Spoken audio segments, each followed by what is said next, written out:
घडून सापतात दाखवलेला बरोबर हे माणसं सापाची नागाची तलवारीची बंदुकीची आम्ही खेळतो तुमच्यासारखे नाही राजांना विरोध केला वंचित बहुजन आणि फिर्यादी केलं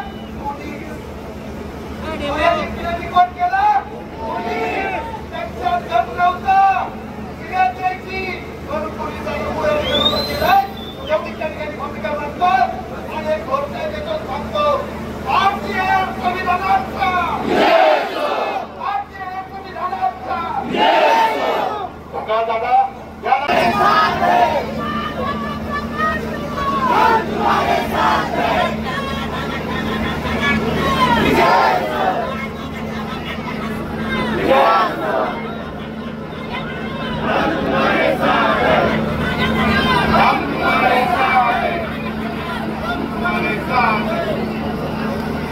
यहाँ पे मौजूद सभी माता भगिनी को, सभी साथीदारों को और इस लड़ाई में सारे साथीदारों को मेरा क्रांतिकारी जय भीम।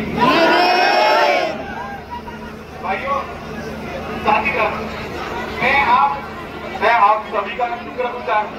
मैं रखता हूँ कि आप ऐसे ऐतिहासिक मोर्चे में शामिल हुए कि भारत के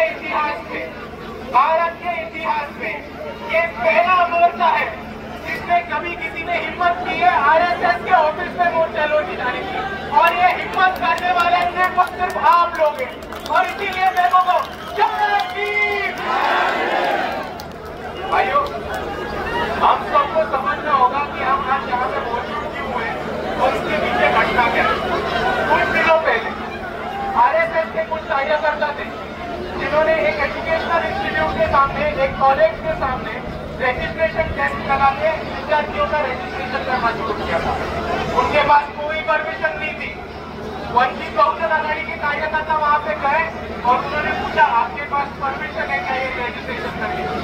और जब उनको पता चला कि आरएसएस के कार्यकर्ताओं के पास कौन सी भी रजिस्ट्रेशन की परमिशन नहीं है, तब उन्होंने कहा कि आप इलीगल एक्टिविटी कर रहे हो, आप कॉलेज में एक इलीगल एक्टिविटी कर रहे हो और आप यहाँ से चले जाओ।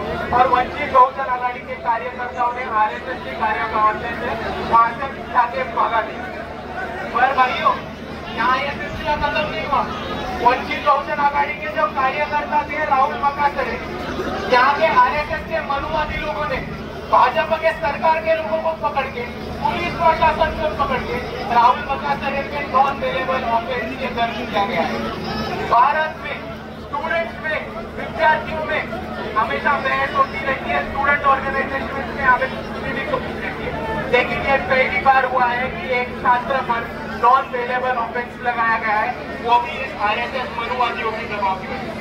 और इसके खिलाफ, इस आरएसएस के खिलाफ आज यहाँ पे हमने ये जन आक्रोश मोर्चा निकाला है। और भाइयों इसमें मुझे की बात आप सबको ये समझनी हो कि आरएसएस वहाँ पे रजिस्ट्रेशन कर रहा है। आरएसएस ने एक रजिस्ट्रेशन का टेस्ट लगाया था।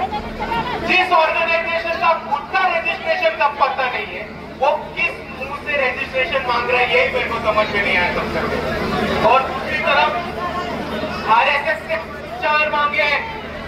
आरएसएस से हमारे कुछ अहम सवाल है कि अगर आप छात्रों का रजिस्ट्रेशन ले रहे हो, अगर आप का रजिस्ट्रेशन ले रहे हो, तो हम ये डिमांड करते हैं, हम ये मांग करते हैं कि आप इस देश में भारत सरकार से रजिस्टर्ड हो या नहीं, ये हम सबको खुलेआम बता दो। और अगर आप रजिस्टर्ड हो तो कौन से एक्ट के मुताबिक रजिस्टर्ड हो, कौन से सेक्शन के मुताबिक रजिस्टर्ड हो, ये भी हमको बता दो। और अगर आप रजिस्टर्ड हो तो उसका डॉक्यूमेंटेशन या सर्टिफिकेट की